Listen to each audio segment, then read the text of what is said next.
Hey everyone, my name is Neil Karski and I'm the CEO of Patient Engine, a seven-figure digital marketing, lead conversion, and coaching agency for high-ticket aesthetics providers.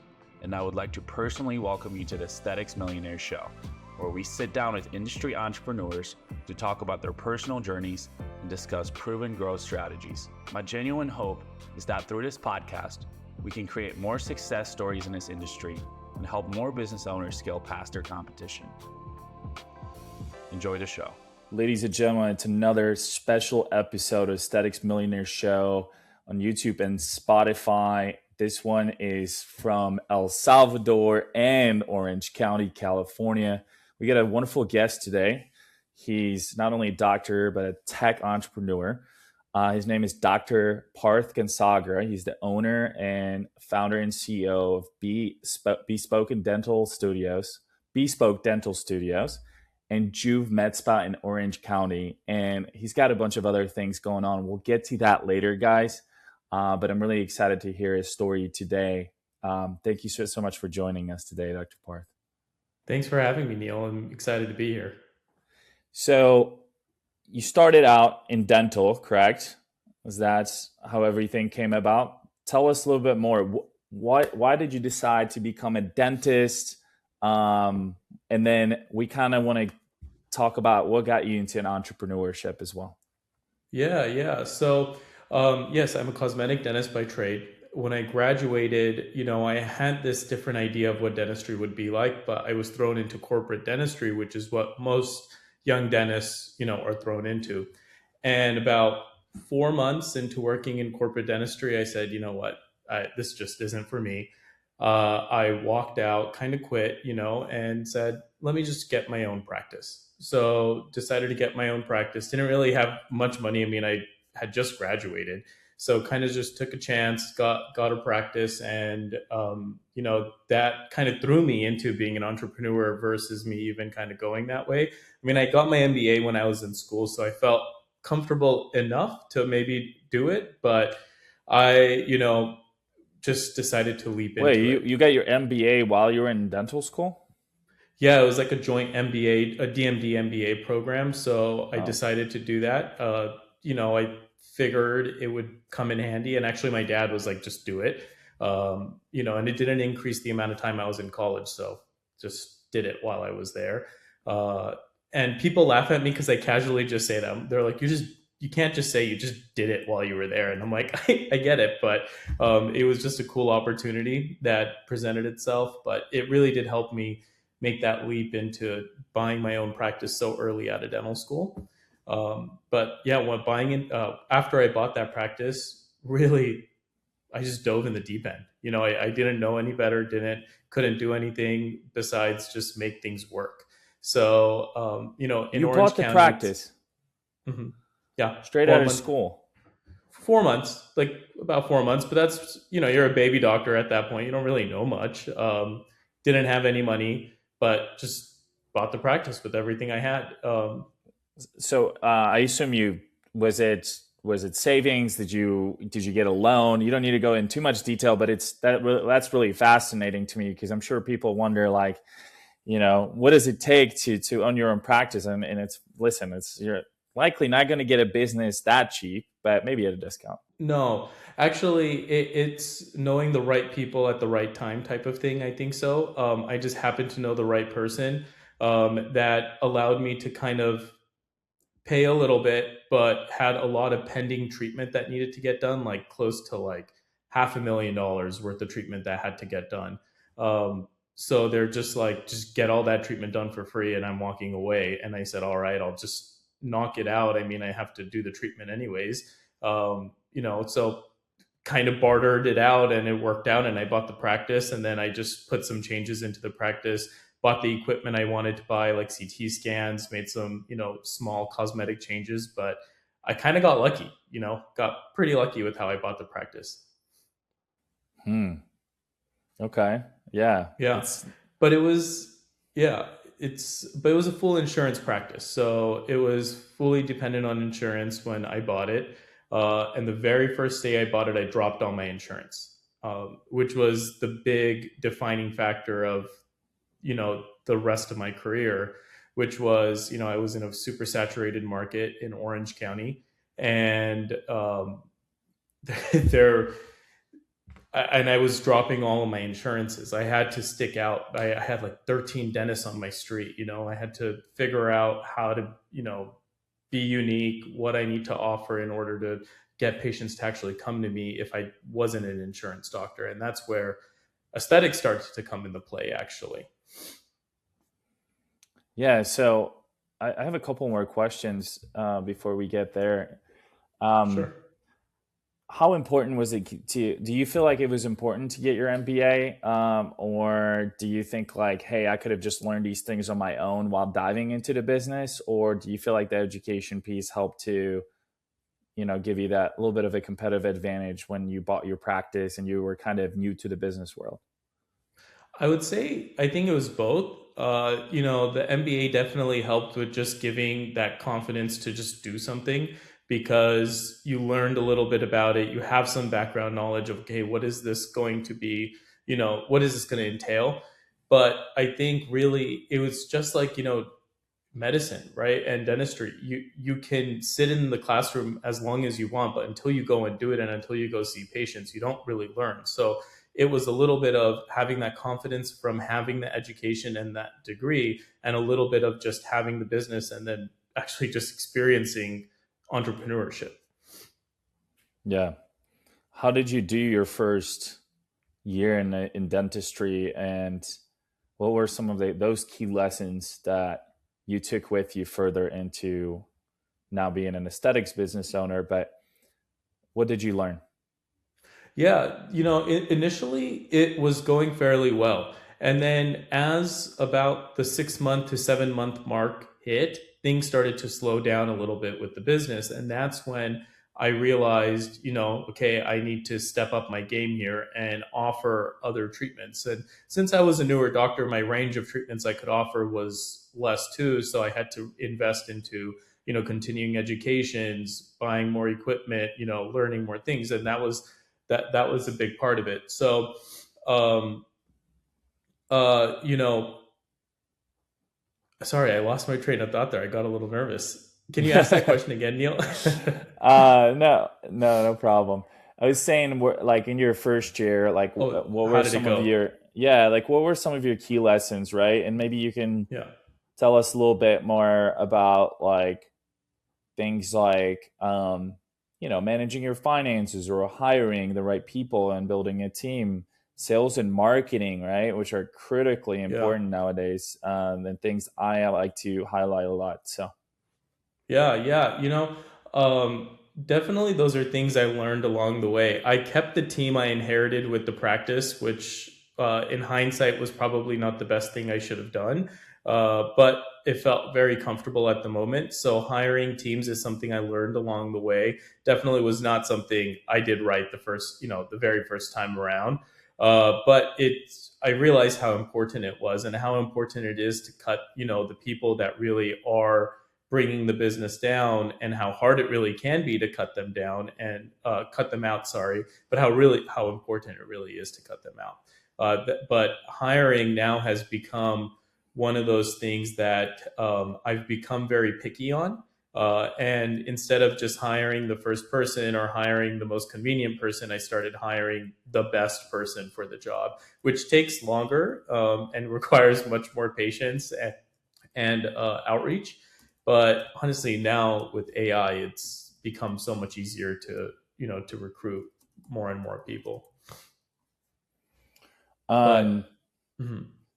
What did you learn from a standpoint of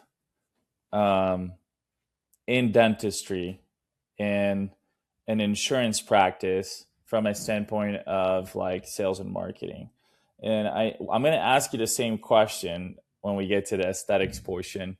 But I just want to understand how your vision and how your approach towards these topics formed in that environment. Yeah. So, I guess since I was a practice that was going against insurance or away from insurance, I realized my sales and marketing had to really come from two things. Number one, transparency, and number two, the patient experience in my practice. So any of the marketing I took from a point of transparency. I had a menu for all of my services, whether they were dental or aesthetic. All my patients knew what that looked like. I created membership plans to make it affordable for them. And even if they did have insurance, I still made it easy for them to be able to use their insurance at my practice. I didn't make it difficult for them. But I, definitely had to create new ways for patients to be able to come in and, get these services done.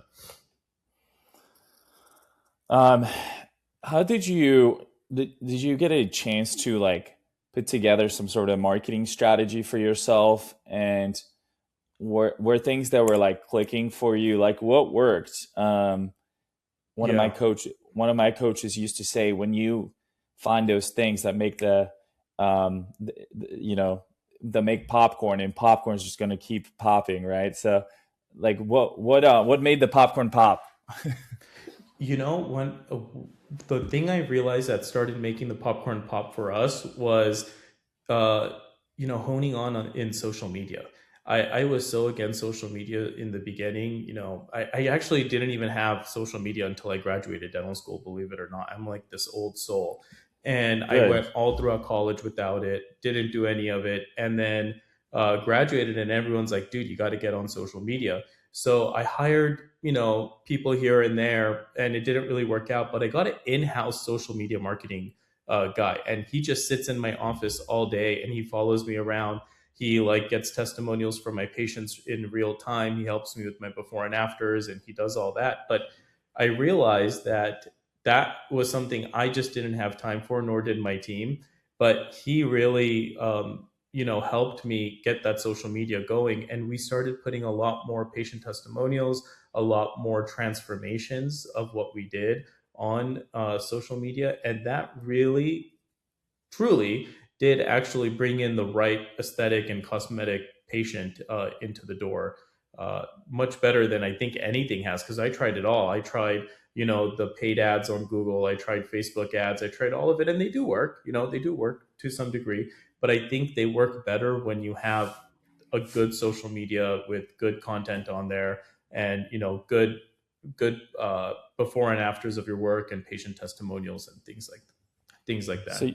so you're saying that content, like organic content, helped you a lot. Yeah, I would 100% agree with that. Hmm. Yeah. And just piggybacking on types of content to reemphasize what you talked about, you said a little bit of storytelling behind you and the Yeah. practice, patient testimonials. I assume educational stuff as well, right? Yeah, yeah. And also patient transformations. So like we even document the journey for, like we document the journey for the patient too, like from when they start to when they finish, what it's like even going pre-surgery, post-surgery, getting like pre-veneers, post-veneers, what that whole journey looks like for that patient. We even started documenting that. Hmm. What makes uh, what makes veneers? What Not all veneers are created equal, right? Would you say? Yeah. Yeah, And 100%. They're not all created equal. tell me a little bit more about that. I know we're going to talk about aesthetics here a little bit more, but your smile Yeah. is part of what you look like. So I wouldn't. Yes. I hope that I never knock my teeth out, because I feel like my teeth are all right. But Yeah, if you have I great teeth. do, I get to fly to California to see you. And Yeah, we'll take tell care us of more you, about man. veneers. Yeah, so veneers can get a bad rep, especially right now with medical tourism going on and people going out to Turkey and these other places to get it done. They see all these pictures of people really shaving them down. Those really are not veneers, those are crowns that these people are getting done. And, since they're going for a quick trip, it takes about maybe a month to even 3 months sometimes to complete a complex veneer case. This is not something that's done in a weekend. So if you're going and flying to Turkey for a weekend to get your teeth done, things are being rushed much more than they really should be. So not all treatments are even created equally, let alone the veneers themselves. Now, within the veneers themselves, there can be hand layered veneers that can make, things look insanely natural and like can't even tell that there's, fake teeth in your mouth. And then there are, options where we mill it from a piece of porcelain. They look great, they function pretty much the same. They just may not look as natural as the handmade ones. So if you can find a dentist who still does those handmade veneers called feldspathic veneers, you know, that's the good quality and like the high end veneers and the nice natural looking veneers. So no, not all veneers are made equally. And even within, using the materials, not all doctors are made equally either. There is training and proper calibration involved with, the dentists and doctors who are involved with doing these type of cosmetic cases. Yeah, for sure. I know a lot of people who have businesses on, like, for example, also on like the Mexican border, right? Mm-hmm. A lot of the people go to Mexico, right? Yeah. Yeah. We get a lot of those cases. And you know what? Some of them are great. I've seen some cases that come out, that patients come in with. I'm like, wow, those are great cases. And there are a good amount of them where we're rehabilitating all of them again, taking out all the work that was done, redoing it for them. It really just is a crapshoot. Yeah, I saw one of my friends recently. She flew from Canada to Cancun Hmm. because in Canada the prices are insane, but also like the wait times and stuff like that can be pretty long as well, even for a private practice. And she got, I think she got crowns, right? I think what you're saying, she Hmm. got crowns put in, and then they just were not, they didn't match the color of her teeth, and she was just super unhappy. And then she was like, yeah, I now I have to get veneers. I have no other, I'm not going to look like this. So Hmm. let's talk about, let's move on from dentistry for a second, cosmetic Yeah. dentistry, which is a very, very, it's a prominent practice these days. But let's talk about aesthetics. Yeah. What gave you the idea even to even think about aesthetics? I know we have some dental clients in my agency who decided to open spas. I would say it's becoming a little bit more common. But what gave you maybe the motivation, or what interested you about this discipline that you were like, hey, I want to start my own aesthetics practice? Yeah, it really started with this one patient that I did a veneer transformation for, actually. It was actually the very first veneer transformation I was doing in private practice. And I woke up, I was insanely excited to deliver this, veneer case. I don't wake up early. I'm a late waker, but that day I woke up insanely early, ready to go, excited, energetic to put these veneers in, and I'm installing these veneers. I listen to Bad Bunny all the time when I'm like doing work like that. So I was like blasting Bad Bunny, hyped up, excited about these veneers. She sits up, looks in the mirror, and she looks left and right, and she doesn't even look at the veneer. She goes, "Well, what about the wrinkles on the side of my, over here," pointing at the nasolabial lines. And honestly, my heart just stopped and dropped. And I was just like, man, seriously, I worked so freaking hard to get this veneer case, and learn all of this and, get you this amazing result. And all you're asking about are these nasolabial folds. And it made me start thinking that we have very segmented and fragmented healthcare. And, a lot of these things go hand in hand together. They're not as separate as they really should be. I mean, as they're not supposed to be as separate as they really are. So, I started going down this rabbit hole of lasers and laser treatments and aesthetic treatments and whatnot. And, in the state of California, there's a lot of red tape with dentists doing these aesthetic treatments. So I had to learn all of the legal and compliance stuff, around opening a wellness center and a med spa in a dental office. And once I figured all that out, I had a lot of buddies who were dentists as well and wanted to start aesthetics in their practice, but couldn't implement it, couldn't figure it out. So I decided to just turn it into like a franchise kind of thing, like a turnkey business where I supply the medical director, the nurse practitioners, and the RNs. We do all the marketing, we do everything, and we just put ourselves as like a traveling specialist into a dental office, and we bring them new patients as well as harness their existing patients and give their existing patients a new service too, without the dentist and the dental team even having to pick up a finger. But that's how that whole idea came about, was from that one patient to then my buddies asking me, hey, how are you implementing this? And me just being like, you know what, let's just turn this into a scalable business. So that was your first patient? She wasn't my first patient. She was my very first veneer patient. Oh. Yeah.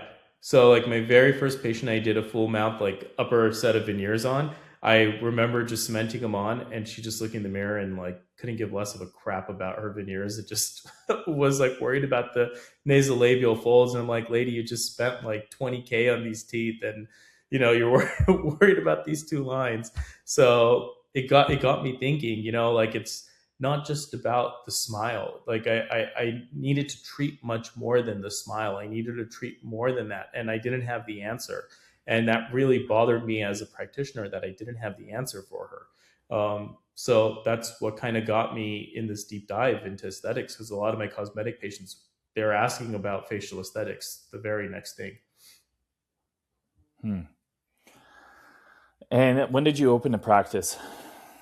I opened the practice June of 2022. The aesthetics practice, correct? No, I opened Bespoke in June of 2022. I started the aesthetics portion in probably March of 2023. So walk us through those first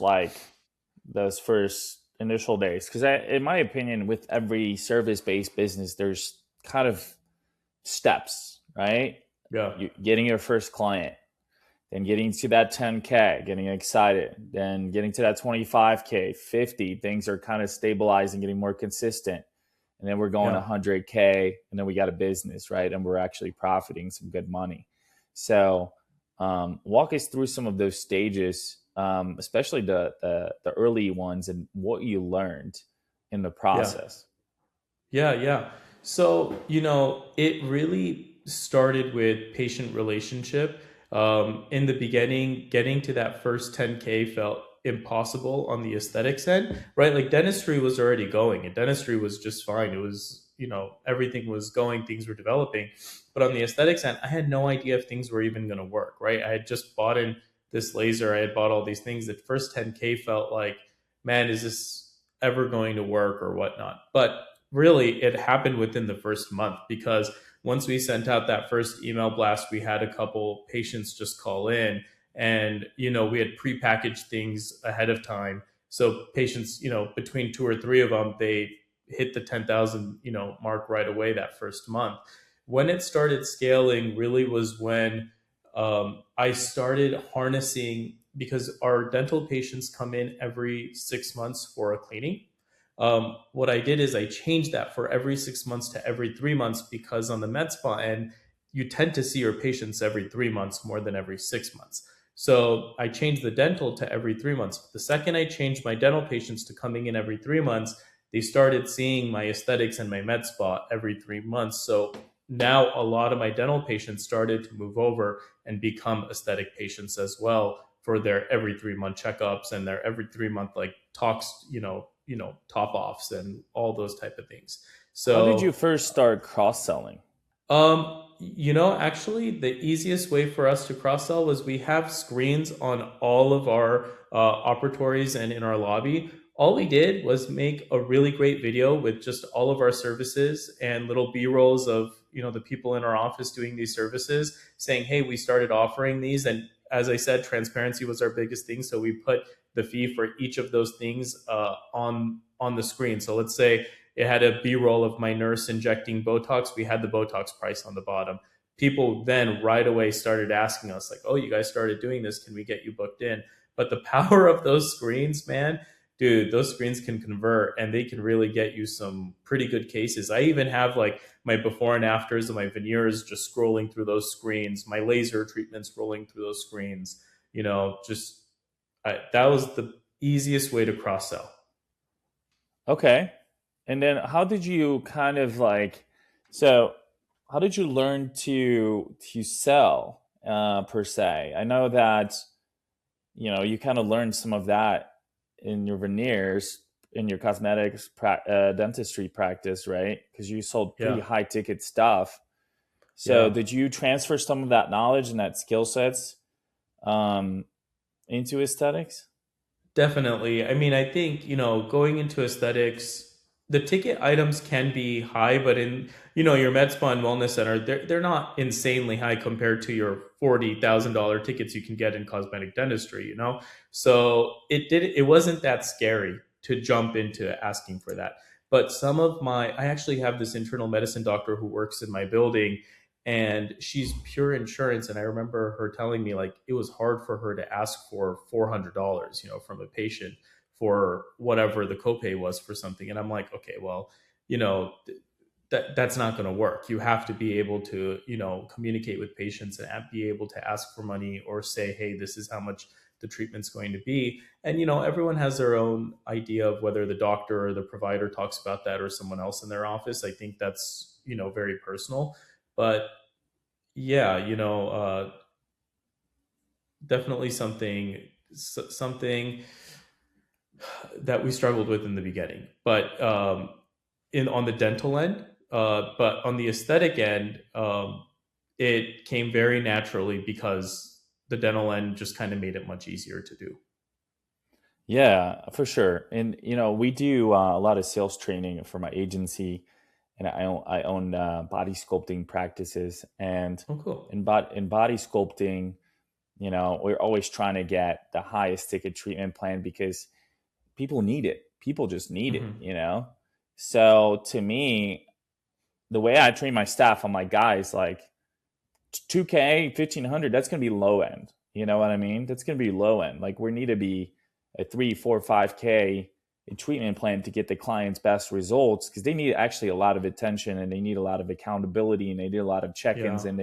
and they need a lot of treatments. So from the get-go, I position their mindset on, hey, we have to sell these high ticket things and you get a really nice commission. So like that you brought the high ticket cosmetic dentistry into this because you have to, right? Like if you're scared about asking, I have a big rule in life. If you don't ask, you don't get. Yeah, Simple. exactly. Closed mouths don't get fed, right? Right. And Exactly. sometimes you might get something by not asking, but a sheer chance, I guess you could say. Maybe you're a nice person, whatever it is. But for the most part, in my opinion, when you got lemons, you gotta squeeze them, right? So Yeah.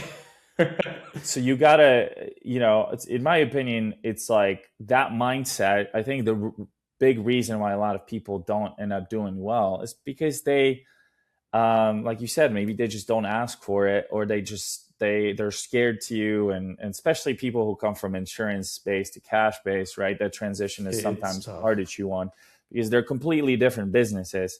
And especially when you come from a hospital setting, for example, where you never have to market, you never have to sell, you never have to worry about billing because it's just insurance. But with high ticket aesthetics, in my opinion, or a good recurring revenue model, or a nice average patient volume and value, you're able to just get to that 100K or whatever, Yeah. that $1 million run rate so much faster, right? Much faster. It's honestly like what I even realized was even asking patients now for like $1,500 or $2,000 at that point, for them it didn't seem that bad because they had just seen my like invoice for $30,000 for veneers. They're just like, okay, well $1,200 on toxin filler doesn't sound that bad compared to like 30K on veneers. So I think that definitely helped a little bit too. Um, who else? Uh, who else sells in your practices? Yeah, so we actually have a treatment coordinator and a manager, and both of them are the ones who sell. And then on the aesthetics end, we have our nurses who pretty much sell. Nurse Tina, she's our main nurse, and she's been in the business for 35 years. She actually comes from Dr. Garth Fisher's office, the plastic surgeon out in Beverly Hills. And she was his right hand, nurse for about 20 years. And I scooped her up when she moved out to Newport Beach area. But that woman can sell, and on the aesthetics end. So she's the one who trains all the nurses and things like that for us. What makes her successful? It's honesty. She's so honest. She's one of those providers. I had one or two that I felt like I think they might have been pushing a little bit too much when not needed. So it was driving some of our patients away. But Tina kind of comes from that place of restraint. She pushes when needed to be pushed. She restrains when needs to be restrained. And I think patients feel very comfortable with her. And I think that makes her very successful. Is she's, very trustworthy. Good. Yeah, that's good. And she's did you have, so I know you've been doing injectables, you've been doing some weight loss. Has most of the revenue and the growth come from injectables? That's where most of the patients come in for, the initial consultation is usually for injectables, whether it's for tox or filler. But what we've recently been seeing a huge turn in is a lot of people are coming in for microneedling and PRP. But yeah, that's what is getting people in the door, is mostly it's injectables. Gotcha. And do you have any other injectors besides you now? Oh, I don't even do the injections anymore. I practice maybe like a day a week of cosmetic dentistry at this point. But I've pivoted mostly to business and admin for the practices, the med spas, and the app I'm developing. Gotcha. How many injectors are at the practice right now? So we have two of them, and then I have an associate doctor who's working with me. So it's a smaller team that we have, but we've kind of made everything extremely efficient, and we kind of like working like that. And do the nurses as well do the microneedling, or do you have estheticians? They do everything. Well, in California, the estheticians can't do microneedling. So it's all the nurses. The nurses, we pretty much have them handle everything. And it works out fairly well for them. That's great. And if they know how to sell, it's awesome. And it's one of our prerequisites when we hire on, is like they have to have the ability to be able to sell. Let's stop there, talk more about that for me, because that's such an important point. And I know, in my studios, I have 1 to 2 providers, small, very small lean studios as well. And I just focus on having them do sales and fulfillment. And I certainly screen for sales first. And because, a lot of the technicals and a lot of the stuff, like you can likely get your clients results. It's harder to teach attitude. It's harder to teach character. It's harder to have somebody and get them to be hungry and motivated. Right. So tell us a little bit more about kind of the screening and hiring process, maybe some of the training as well that you do, that has made you, find the right staff and be successful. Yeah. So, I actually always look to see where their background comes from and what some of their old jobs were. So I like hiring people who might have worked at Nordstrom, or like really high end, stores, or Tesla, or maybe real estate agents, things like that. I look for jobs that they had to do where they had to sell something to someone. That is, I think, a really good indicator for me. Now, some of the nurses and them, they may not have had other jobs. They might have been like me, where I just went to college my whole life and never had a real job besides, being a dentist. But for the most part, a lot of the auxiliary staff have good background. So I screen for that first.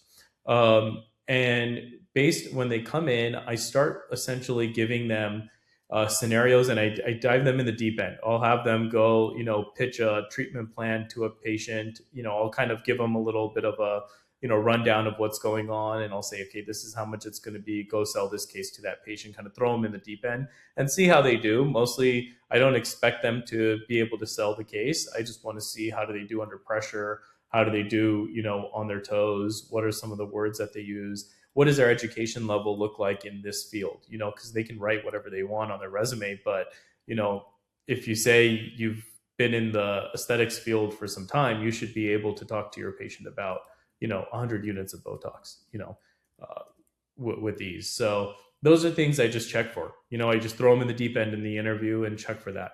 And then from there, I just see what they interact with my staff like, right? Are they good people? Are they, pleasant to be around? I think that's kind of hard to tell in the beginning. I kind of can get a good sense the first month of working with them, what their personality is like. But really just throwing them in the deep end and seeing how they do under pressure. Yeah. You always learn best by doing, huh? Right. Yeah. Is there a way you do it? For me, so I own my marketing and coaching agency. And this is obviously, this gave me a big edge in being able to start my own, call it beauty and wellness studios. But I'm just launching a new one on Wednesday, and we have 80 hours worth of like pre-recorded training and like training sessions and QAs through our agency that we give access to all of our clients. So I just have my girls go through our fundamental trainings, and then I'm like, hey, just go through and just comb through all the other modules. So that's number one. Number two is obviously we put them in touch with some of the other providers in other locations to do hands-on training and see how they sell. And then three would be training with me directly, and four would be training with our client coaches who are training other clients. So we put them through very extensive sales training, like very, very extensive. Obviously, like we said, you learn best by doing, but I want to make sure that by the time my girls, touch their first client, it's going, they kind of know what to do. They kind of know what to do. And we're actually putting together right now also an AI as well that's going to help with both fulfillment training and sales training internally. That's of course it can't be 100% right all the time, but at least it helps to answer questions live, which is super helpful. How do you find the time to operate and get them through the training? I don't, as far as like, for me, I just want to make sure I set a cohesive like timeline. Like, here's the things I need you to do by yourself. And I need you to come back to me and report to me on these things and let me know if you have any questions. If you don't have any questions, I assume you know everything. So you better have questions. After I'm able to answer their questions, we go to the next step and the next step and the next step. But accountability, in my opinion, is super important, and making sure that, you're there early on with them. Because I think, like you said, the first 2 months are like that's the bloodbath in a battle, right? And then things kind of smooth over, hopefully, after that. So I just try to make sure that they are as independent as possible, but I'm have certain expectations. Hey, for our softwares, you have to go through the modules. You have to do provider training, even with things like cherry financing. Like, I need you to be trained on the platform, so how to operate it and how to close treatment plans, stuff like that. So I think that with the more locations you then have, you have to standardize. You have to get SOPs in place, because otherwise you're just doing everything manually and it just becomes a big drag. But in my opinion, I think in things that require more specific things, I like, you went to obviously school for cosmetic dentistry, but like injecting, I know that injections, they did certainly require, a good teacher at the least, right? A good certification at the least, continuous training and practice. So those are the things that may be requiring more hands-on fulfillment training. But, in my opinion, the sales training piece is critical, because if you can't sell them, you can't help them. you know? No, no, And 100%. so who cares if you can get clients results if they don't commit to your treatment plan? Yeah, I think I had something. I mean, I have something very similar to how you do it too, but it was all over the place. And then I actually just started using Claude to kind of help me put it all in one place. So I created a just one big playbook of all those SOPs and onboarding, protocols, and when they, like you said, when they need to be self sufficient, and when they pause, and when they come back and do a check in with who they need to do that check-in with, and how that check-in needs to go with that person, and things like that. But Claude is a pretty powerful tool to use to do all of this. Are you It is using amazing. Claude? I don't use Claude. I am a fan. I don't use it very often. I use Menace, which is Hmm. the software just got acquired by Meta, but it's been the best for me because it takes a little bit longer. I would say it's Chat GPT's first, then it's Mayonnaise, then it's Claude, then it's Mayonnaise. Mayonnaise just gives me the most details because it's the most research oriented and it crawls the websites really well. So that's what I really use for doing research as well. If we want to add anything to our protocols, um, for my agency, we created AI Neil to answer questions and train our sales staff as well. So and it does really well because it can take all my calls. It can take all my calls, transcripts, and everything like that, and do really well. So I know you record a lot of your own stuff, and if we can probably translate really well into some good training materials as well too. Yeah, yeah.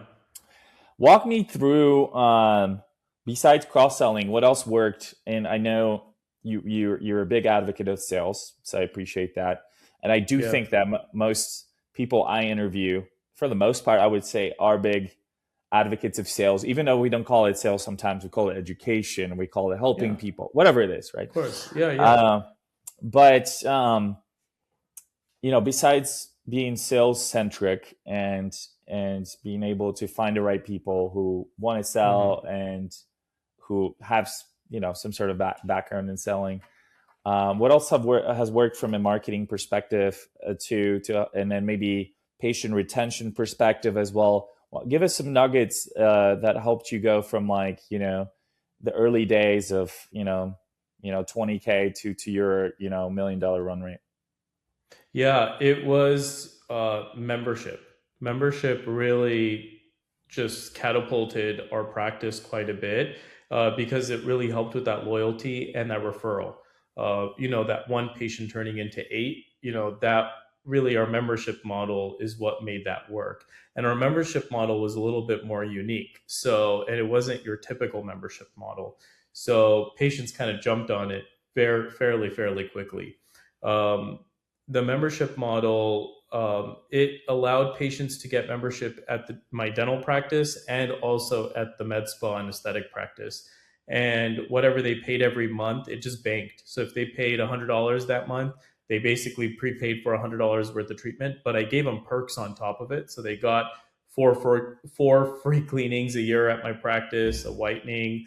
They got vitamin shots, every month from the med spa. But it just kept bringing them in, and every time they referred patients, we'd give them more credits to use for more treatments, essentially. And they could use Hmm. those credits on anything, whether if it was like a copay for a filling at my office or for their filler. They could use it for anything they wanted. Yeah, so the cross-sell model really started popping off for you. So memberships, cross-selling, and organic content. Yeah. And it definitely paid ads. But like I said, paid ads really started to take off even more once my organic content, I think, was pretty established and I had some sort of, content on my organic page. Gotcha. Um, what else as far as what other key success factors? So I know we talked about having the right team. We talked about sales. We talked about marketing channels. We talked a little bit more about training as well. We talked about the marriage between the two disciplines as well that you were able to take advantage of. What else what else helped you um, to grow? Was it, maybe differentiating your services? What were some of the other key highlights you feel like that either came to you by the grace of God, or you were able to you're able to take an idea from to execution, and that really helped as well to steamroll the growth? Yeah, that's a tough question to answer because I think there's so many things that happened along the way that just catapulted that. I don't think there was one specific thing, but um, you know, I think I think most business people would say it's all about consistency. You're going to have your ups, you're going to have your downs, but if you just stay consistent and as things happen, you just continue to go through them, you'll kind of get through, whatever you need to get through. Um, Man, that it's a tough question to answer. I don't think they're outside of those things. It was really just trial and error every day, and just having faith that things will be fine, and kind of learning, you know, on the whim sometimes, What about and making. financial discipline? Oh, that was tough. I think so in the beginning. Definitely, having that financial discipline. But I think getting a good CPA and financial advisor early on was, key to staying financially disciplined because in school, they don't really teach you anything about that. So that really, I have to give a lot of credit to my, accountants and them and my financial advisor for gearing me the right way with that. Yeah, definitely. Um, let's talk about your next project. Yeah. You are coming out with an app. Um, let's hear it. We'd love to hear a Yeah. little bit more about the concept. Give us some good previews. Yeah, so it actually came about from my membership idea, right? Right now in healthcare, outside of insurance, it's really difficult to find, um, a good dentist, a good med spa, a good functional medicine doctor, a good GLP clinic, and things like that. You have to buy separate memberships at every single one of them. You know, um, each one is essentially siloed into their own business, their own membership model, and each of them expires. None of them really talk to each other. Patients are spending $150 to $750 a month in just membership dues between all of these different agencies. So, what I saw at my practice was patients loved having one membership that worked between different domains. For me, it was dentistry and med spa. So I decided, hey, well, we should be making one membership that all of these out of pocket cost healthcare providers can use. So your chiropractor, your physical therapist, your family therapist, marriage counselor, GLP clinics, plastic surgeon, derm, whoever is taking out of pocket healthcare costs, essentially can be a part of this one membership as a provider, and patients just have to buy into this one membership. And patients pay into it. It banks their membership dues, and providers now have a bunch of prepaid patients that are ready to walk into their office and spend their membership dues at their office. And these are high quality patients. So think ClassPass. If you've ever heard of ClassPass for gyms and yoga studios, think ClassPass, but for healthcare, and for out of pocket spending. Hmm. Where are you in the Yeah. stages of development? Yeah, so we are about to launch the app. We've kind of done a little bit of a beta, got some good success out of it. So I betaed it just at my practice and with my med spa over 12 months, and we got 147 patients on recurring revenue with 278 that prepaid for the full year in advance, actually. And now we're at the phase where we're ready to start going to more providers and getting more providers on in the domain. So like we're looking for more med spas to partner with. We're looking for more dentists to partner with, more chiropractors to partner with, more physical therapists, just anyone who takes out of pocket costs. We want to partner with them and start getting them on this database of providers so we can start getting patients to, to buy one membership and cross refer to each other. Are you going? Is the go-to-market strategy to first start within your vicinity? I assume. Yes, yeah, but we, are starting a wait list for everywhere because we want to see, how we want to expand. What are the cities to go to next? Of course, we're going to start in most major cities, but yes, we're going to start with Orange County and Los Angeles first. Okay, and then what is the? I have a couple more questions, but what is it called? Yeah, it's called JUMA, JUMA. JUMA. Let's talk about how is the provider going to benefit besides, obviously, maybe this being a marketing vehicle for them, another marketing channel for them, but how are they, is that the biggest benefit?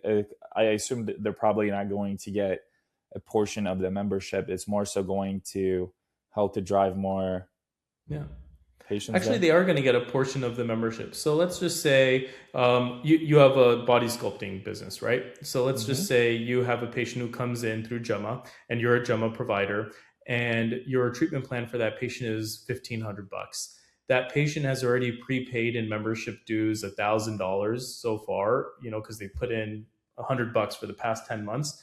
You can bill JUMA the $1,000 and we'll go ahead and pay you the $1,000 and the patient will pay you the $500 directly. So their membership dues are banked and we will pay the provider whatever the provider sets their fees for, with the permission of the patient, of course.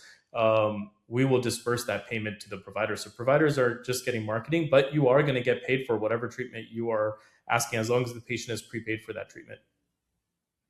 Wow. What's the catch? Well, there's just like an admin fee, right? Like when you run your credit card and stuff like that's really just the catch. But I wanted to create a system where it was easy for patients to just buy into one membership, a place where us providers can cross-refer to each other very easily, and things that, HSA, FSA, insurance, all of that don't even touch. So, this was kind of the way to do that. Yeah, definitely. I think, did you ever think about like the ideal local market pool of providers? Like, is it going to be, hey, we want to fill X amount of spots for this particular discipline, X amount of spots for this particular discipline? What are your thoughts on that? Yeah, go to market, we're thinking, we want to be at about 100 providers go to market, and that's across about 5 domains to begin with. So we're thinking 20 providers per domain. So 20 dentists, 20, chiropractors, 20 plastic surgeons, 20, derms, whatever those 5 domains that we decide are, we're going to have about 20 for each of them. Then moving forward, once we get, even more patients on the platform, we'll then decide, how do we scale, each domain, which domain do we need to get more providers for, which ones do we need to, silo off a little bit, but we'll decide that as we kind of grow there. But, even just going out into the community, because I've done my field research and I've talked to providers in my local community. I mean, the response has been insane, and we've already created that local wait list for providers here, because I think once the providers, it clicks with them that, hey, this is not just a patient walking in your door. We will actually pay you on the back end, whatever treatment you're doing that the patient has prepaid. It's kind of a win-win-win for everyone, as long as the bank is big enough, right? We need to have the bank. As long as the bank's big enough. I mean, but the patient will pay you the difference, so you don't really lose out on anything. Right. When do you anticipate launching this? If there's a provider who's listening to this podcast, how can they get on a wait list? There's 2 things. So we can get you the link for the wait list. So, we can provide that to anyone who's going, but it's getjumma.com. And So getjuma.com, and that can be a wait list there. Everyone, we're starting out in Los Angeles and Orange County. They can also just reach out to me directly, and I'm more than happy to get them set up with it, especially as beta testers, because the first beta testers that we're going to be bringing on, they're going to be grandfathered in. They're going to get some pretty sick deals, just to be a part of it. And a lot of those beta testers will, and other providers who are listening too, will have the opportunity to potentially even become investors in the seed rounds of some of the funding that we're looking for too. How do you find time for all of this? I've been struggling with that lately.